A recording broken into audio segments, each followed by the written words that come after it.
जर तुम्ही मक्याचं कणीस किसणीवर किसलं तर एक मस्त असा पौष्टिक असा पदार्थ तयार होईल. काय आहे तो बघूया. एक मीडियम साईजचं गाजर चॉपरमध्ये बारीक करून घेतलेलं आहे. नंतर एका अख्ख्या कणसाचे दाणे स्वच्छ धुवून घेतले आणि ते सगळे याच्या चॉपरमध्ये बारीक केलेलं आहे. हे तुम्ही सगळं किसणीवर करू शकता. आणि एका परातीमध्ये मी काढून घेतलेले आहे मक्याचे कणसाचे बारीक केलेले दाणे आणि किसलेला गाजर हा. सोबत मी एक कांदा आहे तो पण चॉपरमध्ये बारीक करून घेतलेला आहे. थोडी कोथिंबीर आहे ती पण बारीक करून घेतलेली आहे. हा लसूण आणि ओव्याचा ठेचा आहे, म्हणजे 10-12 लसणाच्या पाकळ्या आणि थोडा ओवा घालून मी ठेचा केलेला आहे.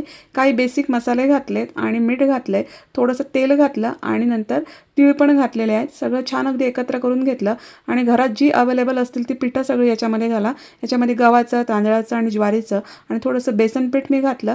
व्यवस्थित एकत्र करून एक घट्ट गोळा केला.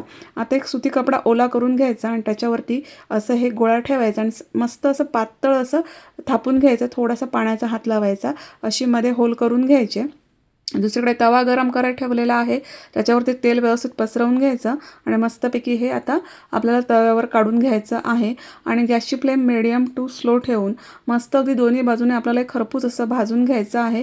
कडेने तेल सोडायचं, जे आपण होल केलं त्याच्यामध्ये पण तेल सोडायचं आणि दोन्ही बाजूने मस्त असं खरपूस असं भाजून घ्यायचं. तर हे मस्त असं पौष्टिक असं मक्याचं थालीपीठ तयार झालेलं आहे.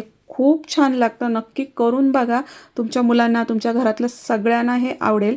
तर टोमॅटोची मस्त अशी चटणी केली आणि त्याच्यासोबत मी हे मक्याचं थालीपीठ केलेलं. मस्त कॉम्बिनेशन होतं, खूप छान झालेलं. तर तुम्हाला हा व्हिडिओ कसा वाटला ते कमेंट्समध्ये नक्की सांगा.